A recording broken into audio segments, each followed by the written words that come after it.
Hello and welcome to the next in our series of fireside chats, and I'm joined today by the Reverend Edie Ashley, who is our Abbey Priest at Raymond Island and also the preacher at the pre-recorded Eucharist from St Paul's Cathedral for this week. Welcome, Edie. Thank you, Bishop. And thank you for your ministry to us today in the worship.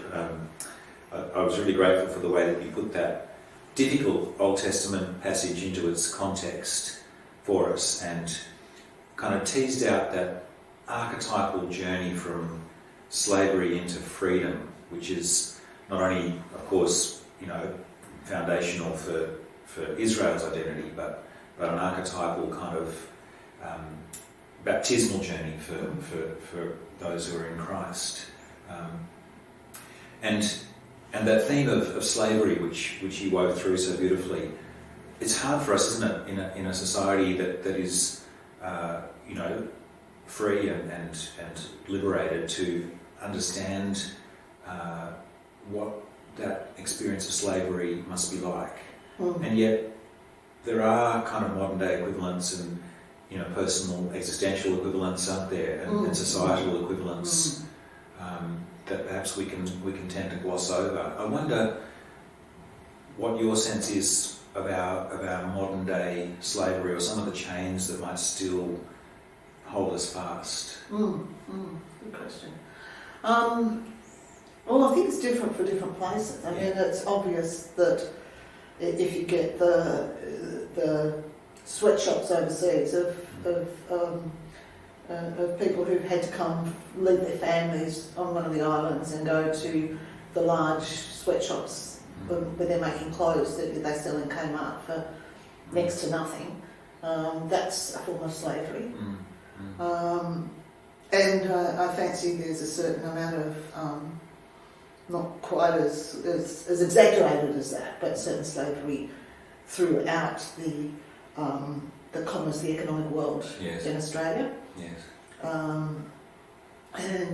So that's kind of... So that kind of economic people who don't have very much and don't have very much disposable wealth, but disposable choice. They've got to take what they can get to feed themselves and to feed their family, and no discretionary spending. Not at all.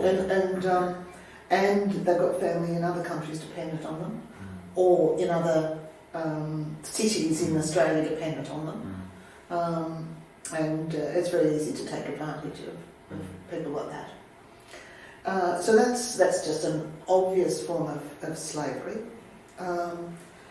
There's probably wherever you look, there's an element. There's many elements of slavery.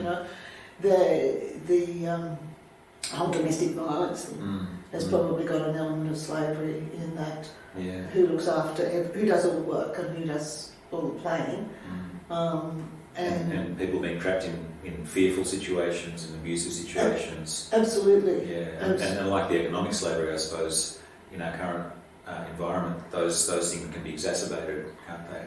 Absolutely. Yeah. So there's that element of slavery, but I think the more I don't know about more pervasive, but significantly pervasive slavery that we're under at the moment, that's got to do with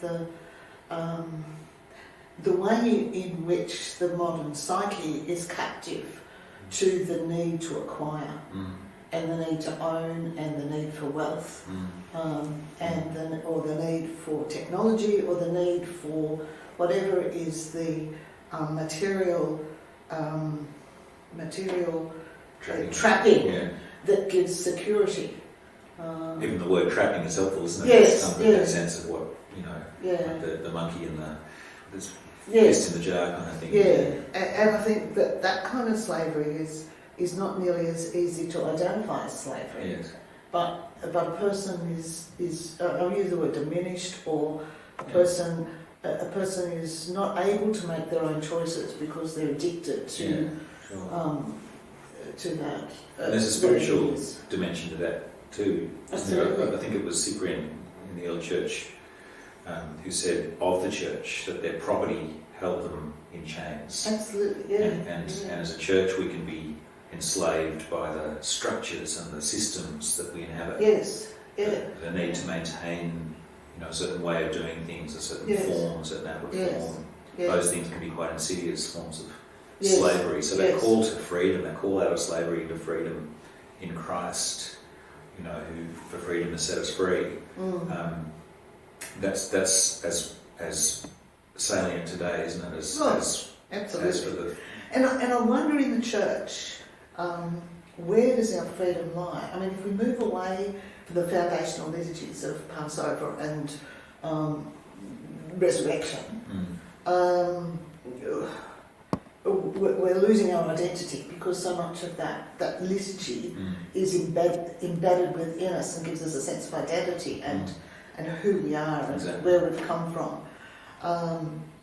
But there's a lot in there that it doesn't give us identity, but restricts our identity and restricts the potential of our identity in Christ. And I think there's a very fine line between what's foundational in terms of memory that energizes and what's constricting and causing us to be slaves to whatever was handed down. I mean, there's that story of, I think it's totally fictional, but there's the black cow or the black cat or something that's tied up outside the church, and the black cat has to be there and has to be there and has to be there, and then someone says, why does the black cat have to be outside the church? Oh, somebody found it years ago.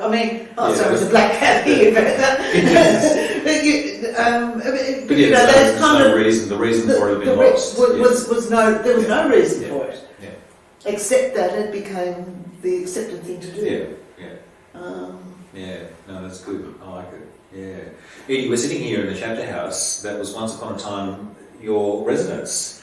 Tell us a little bit about your beginnings in the Diocese of Gippsland and how that came to be and where this all fits in. Oh, and how long do you want me to talk? All of 90 seconds. No, yes. Well, when I first came to Gippsland, I came as had a job in the cathedral. I was youth minister in the cathedral, and I was at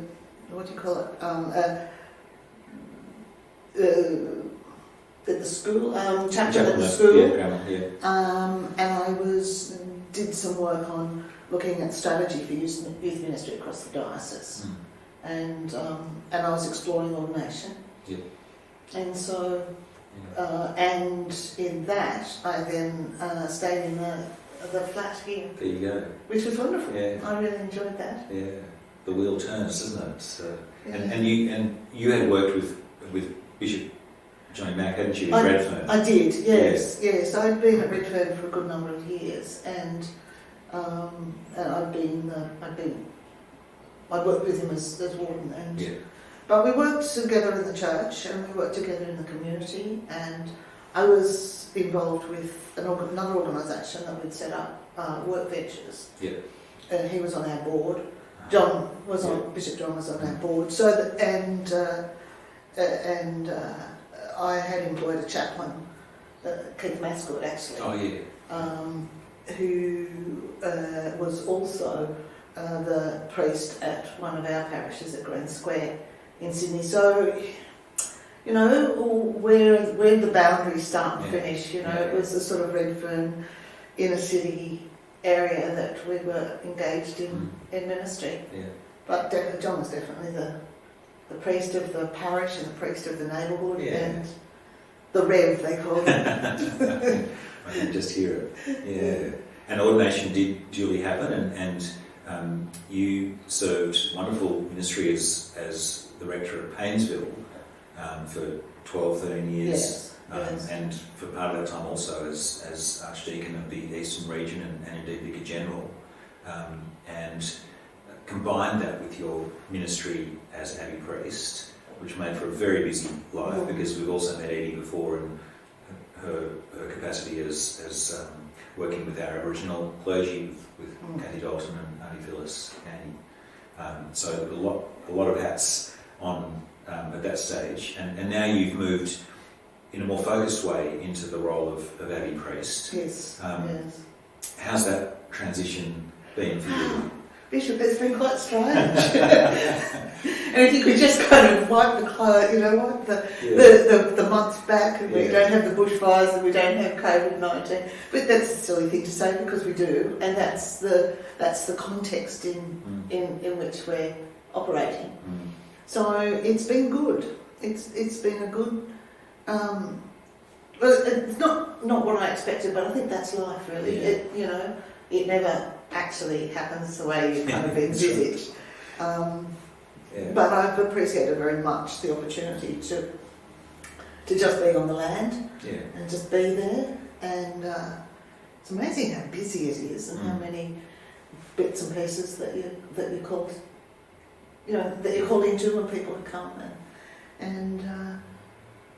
and I think it's actually been quite good. I mean, you can sort of say, oh dear, if only this hadn't happened, if only. But really the situations that come are often the gift too as well. And I think that's given me the chance to just, I'd like to say spend time in prayer. And I think actually that's what I've been doing. Not that I've been saying I've got to go and pray. But I think that it's a more prayerful rhythm. It's a sense of prayerful rhythm and a sense of awareness that comes in different ways and awareness of the potential that God might be calling us into. So I've been very grateful for the season that I've had so far.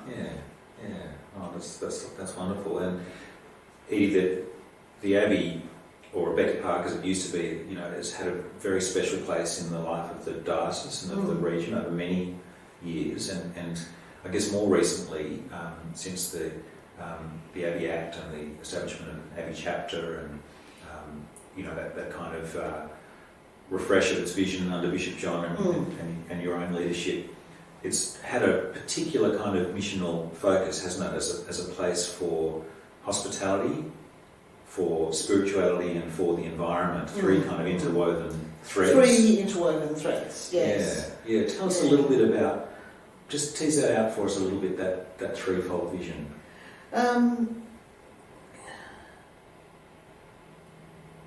It's hard to know where to start on that, but the Abbey, as you know, is on the most beautiful piece of land on Raymond Island, and the environment has always been important to the site and to the place, and when school camps were no longer viable, and climate change had become an issue for the church and for the society and for our world, it seemed as though it was time to focus, to recognise the gift of the land that God had given, and the call to stewardship, to recognise God in that place. That's silly. God had already been there, but to articulate the God of the land, yes, and not just as a kind of not just in terms of the land or the sustainability issues, but recognising that the land was part of God's creation, and so you can't really talk about land without talking about spirit. And from a Christian perspective, you can't really talk about spirit without talking about our heritage of creation and redemption and Christ. And so that was important. And then we wanted to recognise that it wasn't just a place for Christians to come and be spiritual. It was a place for the church to take its place with all other people, many of whom who are on a spectrum of spiritual quest in one way or another, or care for the land in one way or another. And at the heart of that is God's hospitality, really generous and welcoming and so in a sense belonging. So in a sense, the ministry of hospitality that that the Abbey offers to all sorts of people who might be making a retreat or pilgrimage or just needing refuge. That is kind of an echo of the divine hospitality of creation. Yes. So the hospitality and the environmental issues and the spirituality all kind of hold together as a piece. I think so, and I think you can't. I think it's the richness of recognising that Trinity that gives it a depth of it takes us to that place of I'm on sacred ground. And I think that it does have that feel when people come that this is sacred ground. Yeah, that's right. People do often remark upon that, don't they, when they visit for the first time, yes. or go back for the first time after a long time. Yes. And so many clergy and people around the diocese have got those lovely stories of the formative influence, I guess, of experiences on the island in their own spiritual journey. Absolutely. Yeah, which is lovely. I think that that each season, when I talk about season, I'm talking about period of years. Each season has brought its own unique contribution over the years. I think early on there was the season of the Beckets when they were down for every camp, and it was the time of the deaconesses and people on the island still, older people sort of say, well, they were there.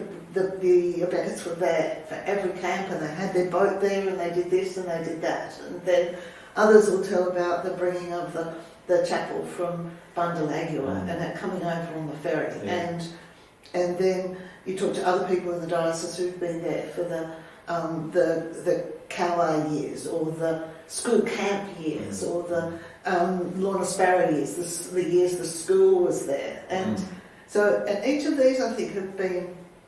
I mean, I need to do some more work on this, but I think that the place has been there to offer hospitality to whatever the call of the moment was. And I think the call at the moment is this area of kind of taking seriously God's presence in creation.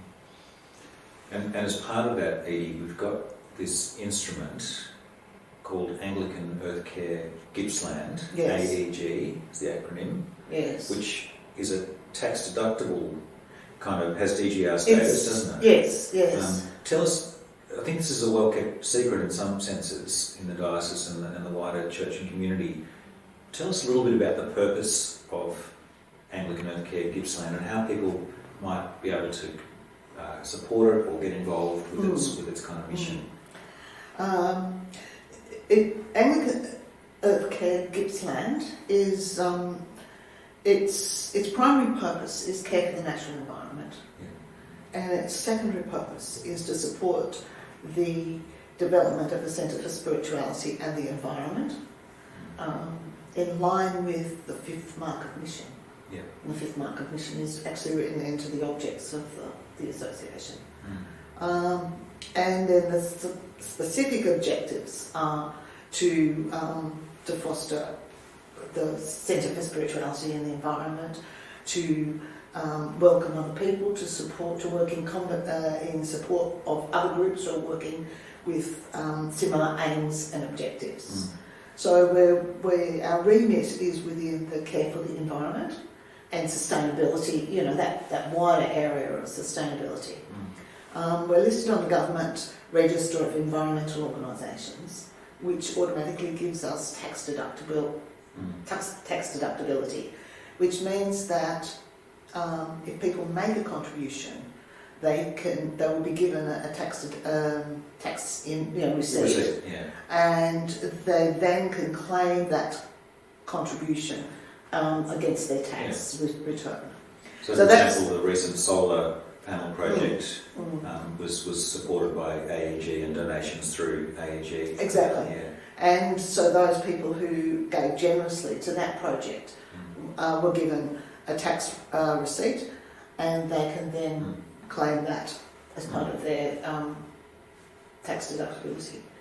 I think that's one area. The other area is that I think there's scope for the Abbey to be working with other groups across the diocese who share the vision and with whom we work in partnership. We need to look at that, but that was the intent in a way that was set up, so that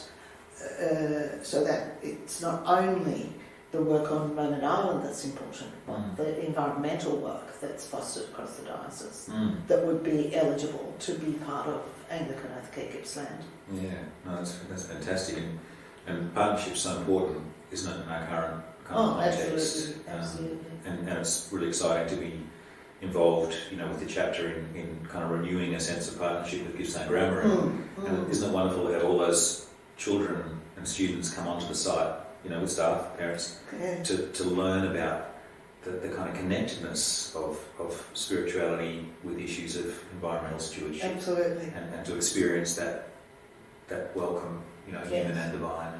And the life they bring, and the interest they bring, and curiosity, and a sense of deep knowledge and interest that's a gift in itself. Absolutely. I had a good day the other day when I was working on Zoom. Yeah, of course. Me and Zoom and a connection that's not very robust. And we were showing photos and looking at photos that, because there's a group that I'm working with, the grade sixes from grammar at Bairnsdale. Yeah. And they'd come down earlier in the year, one visit that we were able to get in this year, and I thought we'll give them some photos of what currently is, and they showed some of the photos they'd taken earlier in the year, and we talked about what was happening on the island. Well, as we were trying to get pages up and pages down and a class responding, we had fun. Yeah. No, it's good. It's fantastic. And I'm glad you mentioned that before too, because of course, the restrictions have meant that we haven't been able to come onto the site as we would be used to doing and would want to for diocesan and other events, and that's been really challenging and quite frustrating. But as hopefully we move into a kind of new COVID normal, whatever that might look like, a reminder for people that the Abbey is there. Anyone can come and stay, can enjoy the tranquility and the peacefulness of the site, the fauna and flora. What would you say by way of encouragement to people who might be watching this, if they want to just take some time out for themselves with their family and come and have a visit? Come and have a visit. Turn up, wander around. Yeah. If you want to stay, then you just ring up and book with. You probably need to leave a message on the phone at this stage, but it's a booking and it's a welcome. Have a look at the website www.theabbey.org.au. Yes, and if the other thing is, we have quite a large mailing list, so if people want to be kept up to date, we can always put people on the mailing list, and that's just ring the Abbey or ring the diocese and they'll put you in touch. Yeah, thanks, Edie. I think it's a really important reminder to us that the Abbey is such a precious part of our kind of diocesan life and work, and that it has a really important missional role, I think, alongside the parish structure in terms of reaching out into the community, offering that space, that welcome for reflection and time out. Yes, I think that I would encourage people who need some space to make a time to come down for 2 or 3 days at the Abbey. Yeah. And there's a little chapel there when we can open it and when people can go in. But I think the Abbey has an enormous amount to offer people who need, who just need to get away for a day or two. And you don't need to wait for an event to do that. No, just come and be. And the fact that you come across the ferry actually puts the barrier. It does. Say, that's one thing. And then you come to the Abbey, and even people who live on Raymond Island come down and say, the Abbey has such an amazing atmosphere that it's a sense of being. I'm biased, Bishop, but I think it's that sense of walking into a place where you can just relax. Yeah. And so I would encourage people to come and take that opportunity. Yeah, thanks, Edie. And thanks again for your ministry to us in so many ways. You're a wonderful colleague, and you know, your leadership, not only with the Abbey but in other parts of our life and work, you know, is very, very important. And you know, that you spoke earlier of a season, and certainly the season that you've been so much a part of at the Abbey over the last decade and more has been a very, very fruitful and transformative one. And we look forward to seeing where some of those seeds that you're still busy sowing might flourish and grow and take us into the future. So, you know, be assured of our thoughts and prayers for you and your work on the Abbey, and that as soon as the restrictions make it possible to do so safely, we'll be driving onto the ferry and driving off the other end, or Excellent. walking on and walking off and coming to pay those visits. And before we close, I want to say thank you to you too, Bishop, for your support and your sense of shared vision for what could be possible, and how the Abbey works alongside the parochial system in the diocese. So thank you for all that you're doing, and I look forward to the retreat that you're leading. Fingers crossed. Yeah. And Edie, I noticed that the mask you've had on, during the service this morning, different parts, and that you're sporting for us now, it features koalas. Absolutely. And koalas, of course, are abundantly found on Raymond Island. So, along with the other wildlife of kangaroos, and echidnas and amazing bird life. So this mask was made by the people who are currently running the koala shelter at Raymond Island, and so they just bound together, got together, and made masks. So I bought some. Support the koala shelter. Thanks very much, Edie, and thanks again for your ministry to us today. Thank you. Yeah. Cheerio.